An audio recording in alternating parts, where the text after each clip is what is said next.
What they are not telling you about Savannah Guthrie's husband will leave you speechless.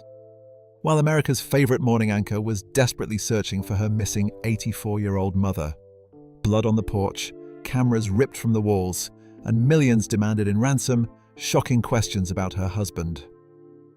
Michael Feldman began surfacing online, questions that powerful people would probably prefer you never asked. Who is this man really? What does he know?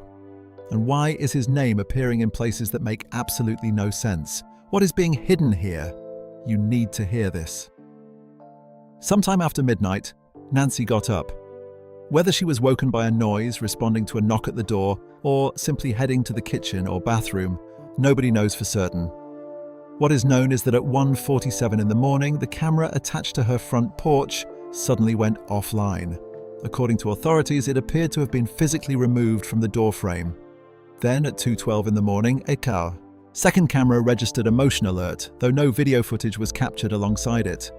Nancy did not have an active subscription plan for the device, which meant the camera could detect movement and send an alert to her phone, but it would not save any visual record of what triggered it. 16 minutes after that, at 2:28 in the morning, something else happened. Nancy's pacemaker disconnected from the app on her phone. Authorities have suggested this could mark the moment she was physically moved out of range of her device, possibly the moment she was taken from her home. It is a detail that adds a particular weight to an already troubling timeline, given that Nancy relies on daily medication to manage a serious heart condition. None of this, however, was known until much later that morning. The first indication that something was wrong came at 11 o'clock in the morning, when Nancy failed to appear for a scheduled online church service with a friend. Concerned, that friend reached out to members of Nancy's family. Savannah Guthrie, her daughter and well-known NBC news anchor, along with her siblings Annie and Cameron, went to the house. Nancy was not there. They called 911. When deputies arrived that afternoon, they quickly sensed that this was not a straightforward situation. Nancy's phone, her watch, and her wallet were all still inside the house. There was blood on the front porch, which was later confirmed through testing to belong to Nancy. The security system had been disabled. The house, as authorities would publicly confirm the following day, was being treated as a crime scene. Nancy's disappearance, which had initially been reported as a missing person case, was reclassified as a kidnapping. A quiet neighborhood in Tucson, one lined with saguaro cacti and palo verde trees, the kind of street where neighbors knew each other and looked out for one another, had become the backdrop for something none of them had expected. Residents began organizing informal searches, checking their own backyards, calling out Nancy's name, and pushing through bushes in the hope of finding anything useful. One neighbor, Jeff Lamy, who lives 4 houses away from Nancy's property, described volunteers turning out in numbers and people being visibly shaken. The overriding hope, he said, was simply that she would be found alive. As the days passed, that hope became harder to hold on to. The urgency of the situation was compounded by the knowledge that Nancy's heart condition meant she depended on medication every day. Time, in every sense, was working against the family. Then came the ransom demands. On the evening of February the 2nd, an email containing a ransom note was sent to a Tucson CBS affiliate. The contents of the message were unsettling, not just because of what was being asked, but because of how specific the details were. The email referenced a damaged floodlight outside Nancy's home and mentioned the precise location of an Apple Watch that had been left behind inside the house. These were details, authorities indicated, that only someone who had been inside the property would be likely to know. The ransom demand itself was set at $4 million to be paid in Bitcoin by February 5th. The email warned that if that deadline was not met, the amount would rise to $6 million by February 9th. It also included language threatening serious consequences if payment was not made. The following day, the same email was sent to TMZ. During an appearance on television, TMZ founder Harvey Levin described the letter as opening with a claim that Nancy was safe but scared, while making clear that the demands were non-negotiable. Retired negotiators who have spoken publicly about the case noted that the structure of the demand, with its 2-tiered deadline and escalating price, is a recognized pressure tactic. The idea is to create a sense of panic while simultaneously leaving just enough room for the belief that payment could still resolve things. Whether this was the work of experienced criminals or someone trying to appear that way is one of the questions investigators have been working to answer. The family responded publicly and with visible emotion. On February the 4th, Savannah Guthrie posted a video to Instagram in which she spoke directly to whoever was responsible for taking her mother. She pleaded for proof that Nancy was still alive, stressed how urgently her mother needed her medication, and made clear that the family would not stop until Nancy was home. It was a difficult thing to watch, by any measure. On February the 6th, after authorities confirmed that a further message had been received from those believed to be holding Nancy, Savannah and her siblings released a second video. This one was described by those who saw it as quieter and noticeably heavier in tone. They asked for their mother to be returned so they could be together again.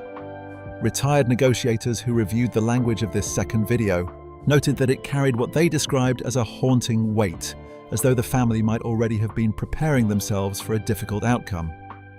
Throughout all of this, Savannah had rushed back to Tucson from New York City, where she lives with her husband Michael Feldman and their 2 children. She grew up in the very house where her mother was taken. She lost her father to a heart attack when she was 16 years old.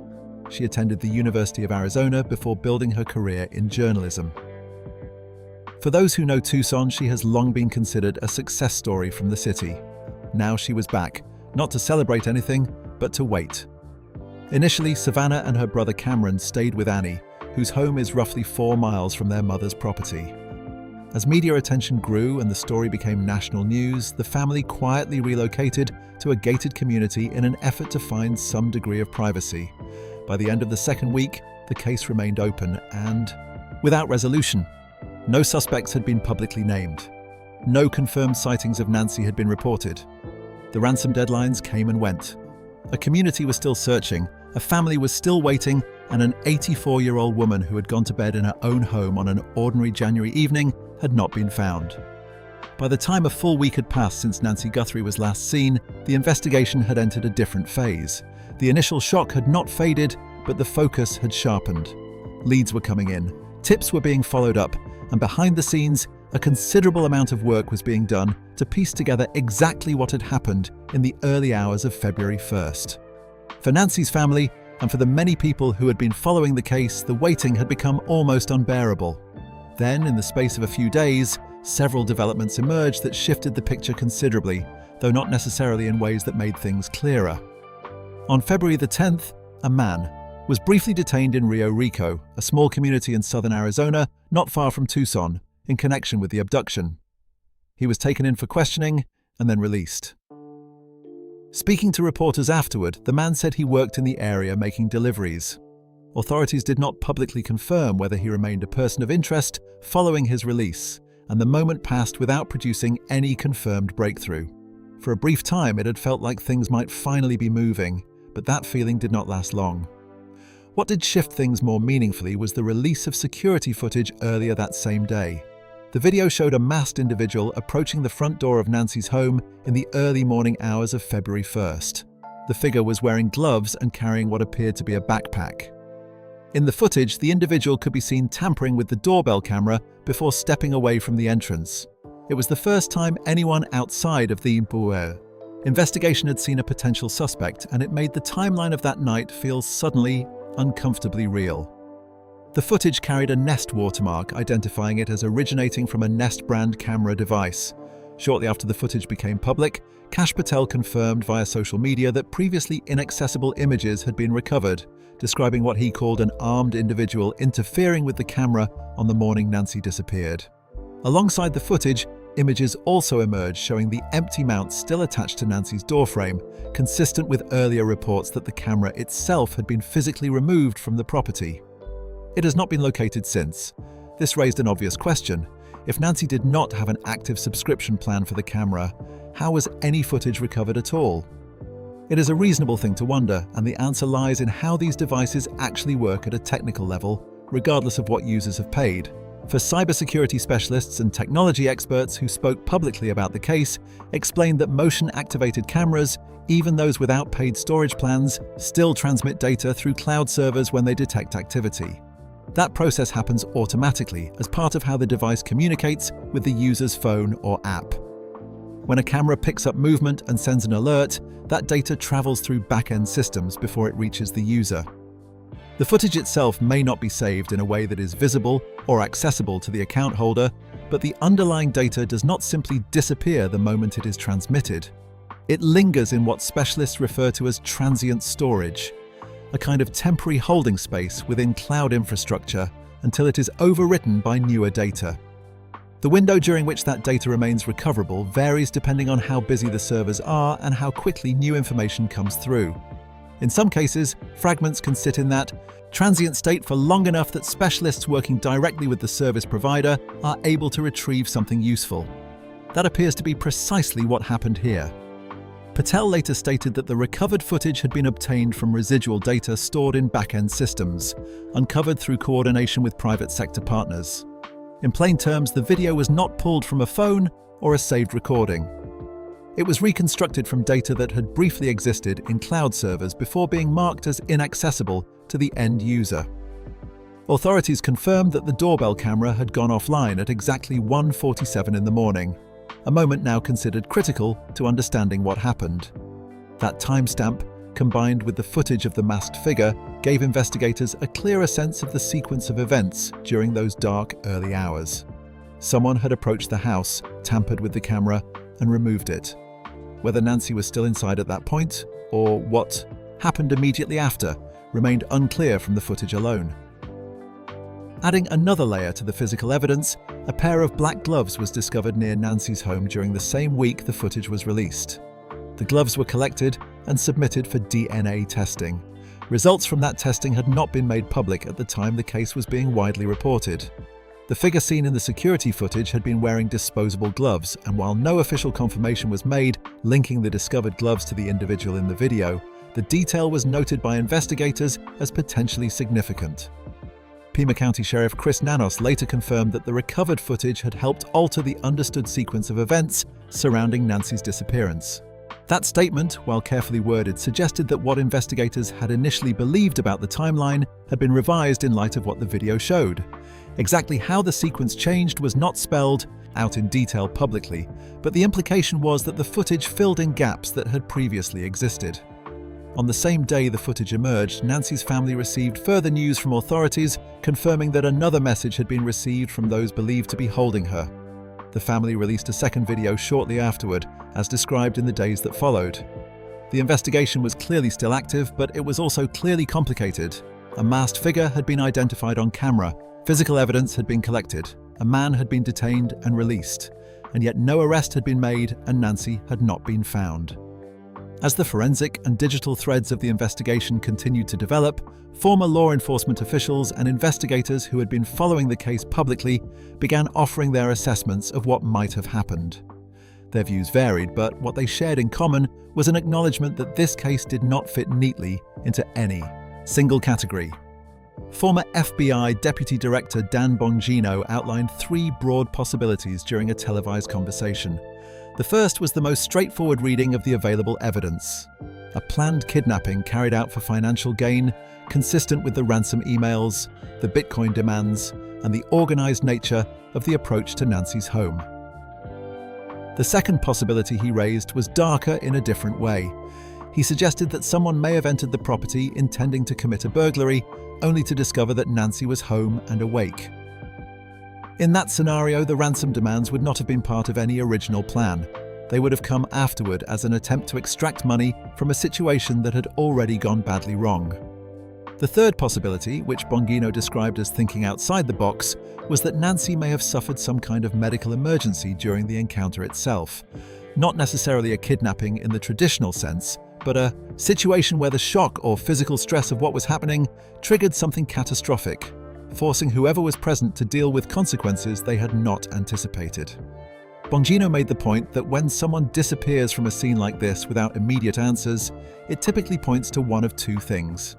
Either highly skilled and experienced operators who knew exactly what they were doing, or a situation that did not go according to plan, leaving a messier and less predictable trail. Former Denver FBI agent Johnny Grusing offered a perspective that overlapped with parts of Bongino's analysis while also raising additional questions. He noted that the handling of the ransom demands struck him as unusual. In genuine kidnapping cases, he explained, the people responsible typically make contact directly with the family and pursue payment aggressively from the outset. Negotiations tend to begin almost immediately. That is not what happened here. Instead, the demands were sent to media outlets, which Grusing described as a significant departure from the norm.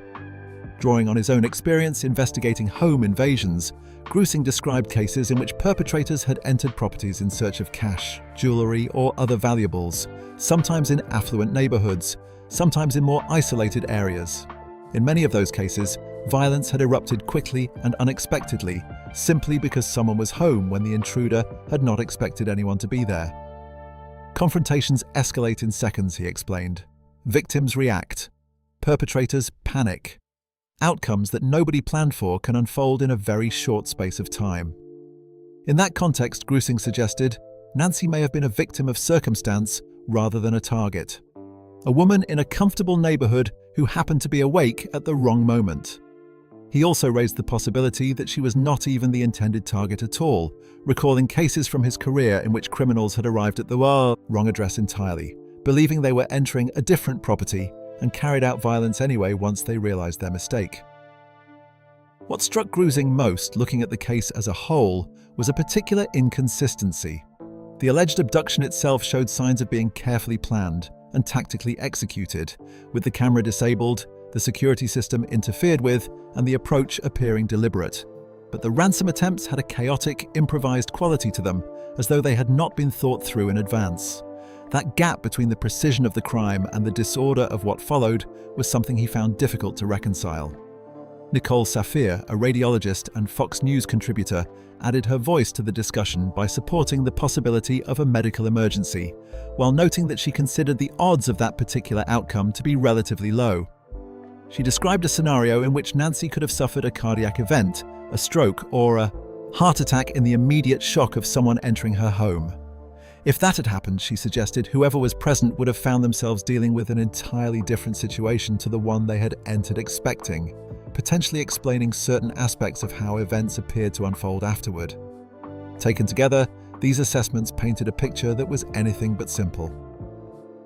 A masked individual at the door, a camera deliberately disabled, ransom demands sent to journalists rather than family, a woman with a known heart condition taken in the middle of the night, and behind all of it, no named suspects, no confirmed motive, and no sign of Nancy Guthrie. As the investigation into Nancy Guthrie's disappearance continued, a separate conversation was developing online, one that moved at a different pace and followed a different set of rules. While law enforcement worked through physical evidence and forensic data, social media users had begun drawing connections between the timing of Nancy's abduction and a series of unrelated but high-profile events unfolding simultaneously in the news cycle. Those connections, none of which have been officially confirmed to have any bearing on the case, nonetheless spread quickly and gathered a significant amount of attention. The timing that caught people's notice was this. Nancy vanished at the end of January 2025, almost exactly as the United States Department of Justice began releasing millions of pages of documents connected to the late convicted sex offender Jeffrey Epstein. The release of those documents had already generated enormous public interest on its own. When Nancy's disappearance entered the headlines at roughly the same moment, some online users began drawing a line between the two stories, and that line ran directly through Savannah Guthrie. Back in September 2019, Savannah had conducted a series of interviews that received widespread attention. Following Epstein's death in his jail cell in August of that year, she sat down with a number of women who said they had been abused and trafficked by Epstein and those connected to him. Among the most widely watched was her interview with Virginia Giuffre, who gave her first televised account of what she said she had experienced, including allegations involving a number of prominent figures. Savannah also interviewed other survivors, including Rachel Benavidez, Jennifer Araoz, and several others who had chosen to speak publicly about their experiences for the first time. Those interviews were considered significant pieces of journalism at the time, and they brought a considerable amount of visibility to the accounts of the women involved. When the DOJ documents resurfaced years later and Nancy's disappearance landed in the news simultaneously, some users on social media began revisiting Savannah's earlier reporting. The question being asked, largely in comment sections and on platforms like X, was whether there could be any connection between Savannah's past work on the Epstein story and what had now happened to her mother. No evidence was presented to support that theory, and no official source suggested any such link existed. But the overlap in timing was enough to keep the conversation going. Then came an additional layer. As people looked more closely at the newly released DOJ documents, Savannah's name appeared again, this time indirectly, through her husband. Michael Feldman, who has been married to Savannah since 2014, co-founded a Washington-based public affairs and communications firm called the Glover Park Group in 2001. The firm later became part of a larger organization known as FGS Global. Feldman spent 8 years working as a Democratic political aide in the Clinton and Gore White House before moving into the private sector, and his professional background has placed him in proximity to a number of significant political figures over the years. Within the released documents, Feldman's firm received a passing mention. One file referenced correspondence involving economist Larry Summers and suggested that Epstein had spoken with someone connected to the Glover Park Group. Another document referenced assistance provided to Bill Clinton and General David Petraeus. There was also an email exchange that discussed an NBC interview involving survivors, listing individuals who had spoken publicly, followed by a note referencing comments made during a separate interview with Savannah. The documents did not contain any allegations of wrongdoing against Feldman or against Savannah. The references were brief and, on their face, administrative in nature, but for those already looking for connections, they were enough to fuel further speculation. Social media posts began circulating claiming that Feldman's professional ties to political figures whose names appeared in Epstein-related reporting placed him too close to certain circles of influence. Others pushed back, arguing that the connections being drawn were tenuous at best and that the whole narrative was an example of online speculation, filling a vacuum left by the absence of real answers. TMZ later confirmed that it had received an unverified ransom note connected to Nancy's kidnapping, a detail that added yet another media dimension to a case that was already attracting an unusual degree of press attention. Feldman himself did not address any of the Epstein-related claims circulating online. He did release a brief public statement about Nancy's disappearance, telling Page Six that he was simply trying to be responsive during the search, while acknowledging that most of what he could do felt unhelpful when measured against the actual goal of bringing Nancy home. It was a short statement and a carefully worded one, but it was the only public comment he made on the matter. Setting aside the speculation entirely, Feldman's background is relatively well documented. He grew up in a political world, spending nearly a decade in various roles in the Clinton and Gore White House, where he served as a senior advisor and traveling chief of staff for Al Gore, and acted as a liaison to Congress for the Clinton administration. Earlier in his career, he worked as a legislative analyst for Senate Democratic leadership. After leaving government, he moved into communications consulting, co-founding the Glover Park Group and eventually becoming a partner at FGS Global, where his work involves directing communication strategies for corporations, advocacy groups, non-profits, and private individuals. His personal life, at least as it has been presented publicly over the years, tells a different kind of story.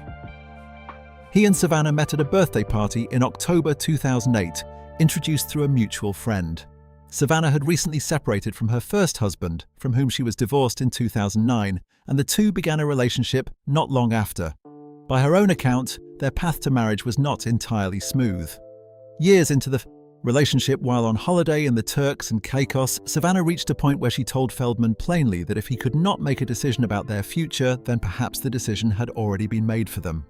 What she did not know at the time was that he had already purchased a ring.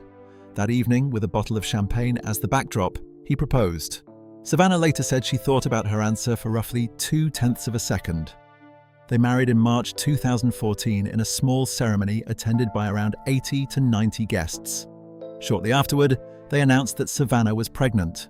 Their daughter Vale was born in August 2014. Their son Charles followed in December 2016. Savannah has spoken openly about having children later in life, noting that she was 43 when Vale was born and that she and Feldman had wondered at times whether they had left it too late. She described the moment they found out she was pregnant as one of pure happiness for both of them. In years since, Feldman has kept a relatively low public profile compared to his wife. He has shared occasional posts about fatherhood, including a Father's Day message in which he described being a parent as the most important role he has ever had. Savannah once posted a photograph of him cutting their children's hair during the pandemic lockdown, accompanied by a light-hearted caption. By any outward measure, theirs has been a private family life, kept deliberately separate from the public nature of Savannah's career. There was one moment worth noting from 2022 when Savannah interviewed Amber Heard following the defamation trial involving Heard and actor Johnny Depp.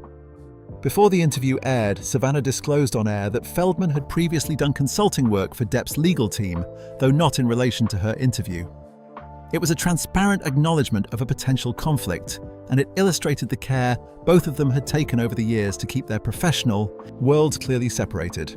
None of this background, of course, resolves the questions that have been swirling online. The overlap between Savannah's past reporting, Feldman's political consulting career, and the timing of Nancy's disappearance, alongside the release of the Epstein documents, has created a narrative that for some people feels too layered to be entirely coincidental. For others, it is precisely the kind of pattern that emerges when people search desperately for meaning during a high-profile tragedy and find it in connections that do not actually hold together under scrutiny. What remains true, regardless of any theory or speculation, is that Michael Feldman is a man standing beside his wife during one of the most painful experiences of her life. A mother-in-law he has known for over a decade is missing. His wife grew up in the house where Nancy was taken. His children are without their grandmother. Whatever the full truth of this case turns out to be, and however long it takes to emerge, that is the reality he is living with right now. The rest, for the moment, remains unconfirmed.